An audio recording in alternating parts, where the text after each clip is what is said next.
18 গ্রাম ওজনের স্বর্ণের চেইন সহ সিদাই থানার পুলিশের হাতে আটক 2 কুখ্যাত চোর। জানা যায় 16 ফেব্রুয়ারি সিমলার সোনারাম এলাকার ইন্ডাস্ট্রি বাজারের এক বাড়িতে চুরির ঘটনা ঘটে। বাড়ির মালিক লিপিকা দেববর্মা সিদাই থানায় একটি চুরির মামলা দায়ের করেন। সেই মামলার উপর ভিত্তি করে তদন্তে নেমে রবিবার রাতে দুজনকে গ্রেফতার করে সিদাই থানার পুলিশ। ধৃতরা হল জহর পুজাহার ও রিকোশ দেববর্মা। ধৃত 2 চোরকে সোমবার আদালতে সোপর্দ করে সিদাই থানার পুলিশ।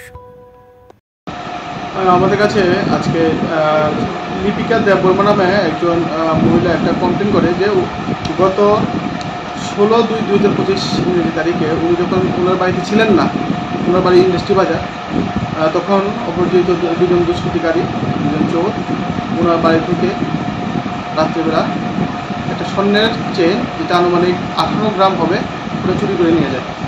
তো সেই অনুসারে উনি ওই সময় বিভিন্ন পাড়া প্রতিবেশী জানিয়েছেন। তো সন্দেহজনকভাবে 2জন লোকের নাম উঠে আসে। পরবর্তী সময় পুলিশকে খবর দেয়। খবর দিলে আজ 2জন লোককে আমরা ডিটেন করি, যাদের মধ্যে একজনের নাম জহর পুজাহার, একজনের নাম রিকোশ দেববর্মা। ওদের একজনের বাড়ি জিনিয়াছড়া, একজনের বাড়ি বসন্ত সর্দার পাড়া। ওদের 2জনকে আমরা ডিটেন করে জিজ্ঞাসাবাদে ওরা স্বীকার করে এবং ওদের কাছ থেকে এই স্বর্ণের চেনটা আমরা রিকভারি করি। আমরা তাদের বিরুদ্ধে একটা মামলা নিয়েছি, মামলা গ্রহণ করেছি এবং তাদের আমরা আগামীকালকে কোর্টে প্রেরণ করব। 18 গ্রাম। তাদের 2জনকে কোথা থেকে আটক করে নিয়ে আসলেন? তাদের বাড়ি থেকে, পাড়া থেকে আটক করা, তাদের নিজ বাড়ি থেকে।